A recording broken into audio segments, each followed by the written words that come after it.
కుట్రలు కుతంత్రాలతో రాజకీయాలు జరుగుతూ ఉన్నటువంటి ప్రతిపక్షాన్ని చూస్తూ ఉన్నామని, ఇన్ని గొప్ప కార్యక్రమాలు, ఇంత సామాజిక సమతుల్యతతో పరిపాలన జరుగుతూ ఉంటే, ఒకప్పుడు నీకు అధికారంలో ఉన్నప్పుడు నీకు అధికారం ఇచ్చిన 14 సంవత్సరాలలో పట్టుమని ఒక్కటన్నా పని నేను ఇదిగో ఇది చేశానని చెప్పలేని స్థితిలో నువ్వు ఉంటే, నీవు మరలా అధికారం కోసం అరులు చూస్తూ అధికారమే పరమావధిగా నువ్వు ప్లాన్లు వేసుకుంటూ గుడ్డగాచి నెత్తురేస్తూ పుంకాలుగా ఇష్టం వచ్చినట్టు వ్యతిరేకంగా రాపిస్తూ ఈ రాష్ట్రంలో ఉన్నటువంటి నాయకుల్ని, ఈ రాష్ట్రంలో ఉన్నటువంటి బడుగు బలహీన వర్గాలని ప్రక్కతో పట్టించాలని, జగన్మోహన్ రెడ్డి గారికి దగ్గరగా ఉండకుండా చేయాలని మీరు చేసే వికృత చేష్టలు పరాకాష్ఠకు చేరినై రాబోయే రోజుల్లో వాటన్నిటికీ ప్రాయశ్చిత్తం అనుభవిస్తారని కూడా తెలియపరుస్తా ఉన్నా. ఒక్క విషయాన్నన్నా ప్రస్ఫుటంగా మీరు అధికారంలో ఉన్నప్పుడు ఇదిగో ఈ ఒక్క గొప్ప కార్యక్రమాన్ని, రాబోయే తరాలకు ఉపయోగపడే కార్యక్రమాన్ని, ఒక మాన్యుమెంటల్గా ఈ రాష్ట్ర చరిత్రలో నిలిచిపోయే కార్యక్రమాన్ని చేయనటువంటి చంద్రబాబు ఒకప్పుడు ఎన్టీ రామారావు గారు చేశారంటే ₹2 కిలో బియ్యం ఇచ్చి ఒక గొప్ప ఆలోచనలు తీసుకొచ్చాడు. డాక్టర్ రాజశేఖర రెడ్డి గారు అంటే ఆరోగ్యశ్రీ దగ్గర నుంచి, ఫీజు రియంబర్స్మెంట్ దగ్గర నుంచి పేదవాడికి గుండె చప్పుడు తెలుసుకునే ఆలోచనలు చేశాడు. ఈరోజు జగన్మోహన్ రెడ్డి గారు లెక్క పెట్టడానికి అవకాశం లేని అన్ని గొప్ప కార్యక్రమాలు, పేదవాళ్ళ యొక్క స్థితిగతులు మెరుగుపరిచే ఆలోచనతో చేస్తుంటే, మీరేమో మీ చేతికి వచ్చినప్పుడేమో చర్నాకోల్ని అదిలించాల్సిన గిడ్లను అదిలించకుండా ఆ బండి చక్రాలకేసి కట్టుకొని ఆ లబ్ధి మీరు పొందితే, ఆంధ్ర రాష్ట్రంలో జగన్మోహన్ రెడ్డి గారు ఎవరికి ఏం చేయాలో, ఎలా చేయాలో రాబోయే తరాల కోసం ఆలోచించి పరిపాలన చేస్తూ ఉన్నాడు.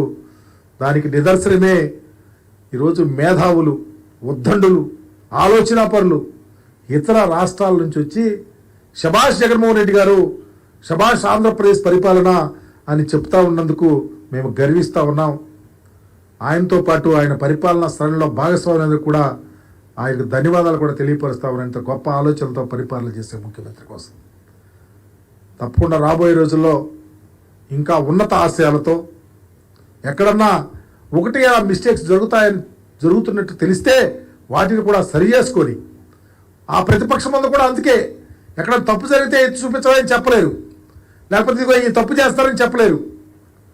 ఏదో ఒకటి అడ్డు పెట్టుకొని తప్పులతో పరిపాలనని చేజిక్కించుకోవాలని ఆలోచనతోనే ఉంది. కానీ ఈ రాష్ట్రం బాగుండాలని, ఈ రాష్ట్ర ప్రజల యొక్క ఆలోచనలు విరాజిల్లాలని, భావితరాలు బాగుండాలని, ఏ తరం వాళ్ళు వచ్చినా కానీ ఇదిగో పోయినసారి ఇదిగో ఈ ముఖ్యమంత్రి గారు ఈ పరిపాలన చేశాడని చెప్పుకునే విధంగా ఉండాలన్న ఆలోచన మాత్రం చంద్రబాబు నాయుడుకి లేదు. కాబట్టే ఆయన పరిస్థితి అడుక్కునే పరిస్థితికి వెళ్ళింది.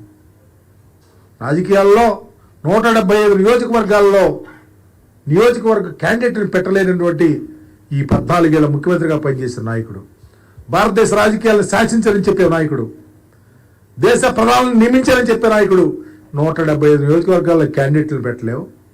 ఎవరో ఒకళ్ళు అప్పు తెచ్చుకుంటావు. ఆ అప్పు తెచ్చుకుని ఆయన పోటీ చేసే స్థానంలో కూడా గెలవలేనటువంటి ఆయనకు ఒక స్థితిప్రజ్ఞతలైనటువంటి వ్యక్తి, ఒక ఆలోచన, ఒక విజన్, ఇదిగో ఈ పార్టీ ఇంత నిమిత్తం పెట్టా, ఇదిగో ఈ పార్టీ ఇదిగో విజన్ ఇది, రాబోయే రోజుల్లో ఈ పార్టీ యొక్క స్థితిలో పెరుగుతుంది, ఈ నాయకుడు ఈ రాష్ట్రానికి ముఖ్యమంత్రి అవ్వాలని పార్టీ పెట్టా, ఈ ప్రజలకు సేవ చేయాలని చెప్పే పరిస్థితి ఆయనకి లేదు. ఆయన అప్పు తెచ్చుకుంటాడు, ఆయన కాళ్ళకాడికి వెళ్తాడు. ఇలాంటి వాళ్ళు ఈ ఒక కూటమి, వీళ్ళు 2014లో కూటమిలాగా ఏర్పడ్డారు. అనేక వాగ్దానాలు చేశారు, ఒక్కటి కూడా నిర్వర్తించకుండా ఒకళ్ళకి ఈ పార్టీ ఎంతో చూస్తారని ఆయనే చెప్పాడు. చంద్రబాబు కొడుకు వేస్ట్ అని ఆయనే చెప్పాడు. మరి ఆయన ఏ ఉద్దేశంతో వచ్చి మరలా కూటమిలోకి వస్తున్నాడు? మరి వాళ్ళిద్దరు కలిసి ఈ రాష్ట్రాన్ని ఏం చేయాలనుకుంటున్నారో తప్పకుండా సమాధానం చెప్పే పరిస్థితిలో వాళ్ళు లేరు.